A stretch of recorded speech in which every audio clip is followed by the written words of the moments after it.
So Jim, 2-2 draw in the end. What's your feelings after that? A multitude of emotions. Still got a tinge of disappointment. I don't really feel satisfied or delighted that we got a point out of it, because I feel a little bit angry that we gave them a way back into this game with a cheap foul, and then compounded that by dropping mentally to allow them to go 2-1 up. And then I felt there was no bounce back, there was no anger, there was no urgency, there was no real sense of this is unfair, let's go and put this right. And I had to make a couple of substitutions and really work hard on the sideline to get something back.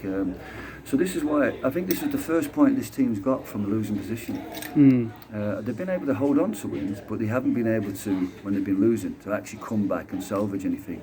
So I think that character, that mentality to change your mentality and go and play on the front foot and be more aggressive in what you do and to go and get a result, it was missing, and I had to sort of inject that a little bit. But I was pleased for the lads they got the goal, because it was the least they deserved from the game. Yeah, do you think at times it does get quite ragged when they're behind? Is that something you need to instill to them to keep calm? And No, I don't think it's a. You can see that there's a, I won't say a lack of leadership, but there's not a lot of strong leadership. For example, when the ball goes back to keeper, I would expect my back forward, at least one of them, to boss the back line up and squeeze. I think if the play's down one side, I'll be asking my midfielders to make sure the team's across the pitch. So what I did during the game was I'm having to do the shouting, I'm getting fed up shouting, so I did say to Cammy, talk to Pratty, Jack, talk to Theo, talk to the other players around you. You get them in nice and solid, so when you win it, you've got easy passes. Tungy, make sure Liam's on side. Back four, make sure you're all in good positions. But they don't really talk to each other. Maybe that's a lack of confidence in what they need to instruct each other. But maybe I'll give them that from training, as I sort of teach them how to squeeze up, when to squeeze up, how to move across the pitch. But there's a lack of talking, a lack of instructions and motivations from them. So I think that's lacking, and maybe they need it from me, but I think they need to take ownership of that and add that to the game.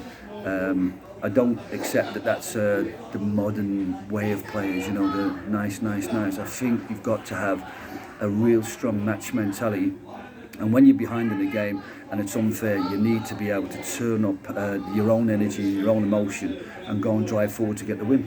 It's good to have James Jones back in the back line tonight, wasn't it? I know he's missed 3 or 4 games, hasn't he? But you got an hour out of him. Yeah, no, it's been really disappointing for him. Obviously, he's coming back from a long-term injury, so we tried to manage his minutes at Nantwich, and unfortunately, he only lasted 5 minutes the second half. Then he's had illness affected his opportunity to be involved at Whitby. We always had 60 minutes. It's just a shame that it coincided with their goal.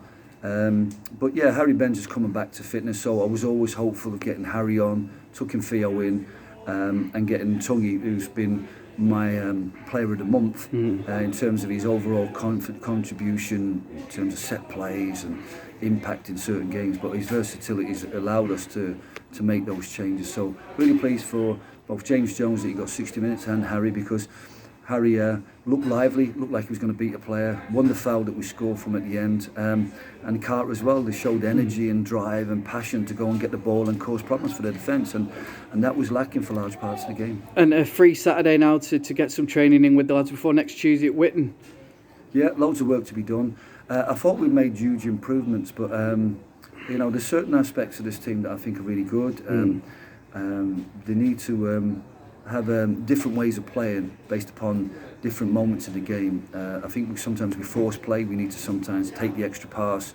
And when we played into feet of the front players and they turned and released each other, we looked much more threatening. That led to Liam Hardy turning, played Pratty in for a great chance.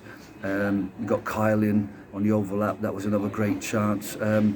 These are moments that I know the team have got in them, but we have to have a solid framework of defending and an ability not to give away fouls, cheap set plays, or allow the opposition to turn us.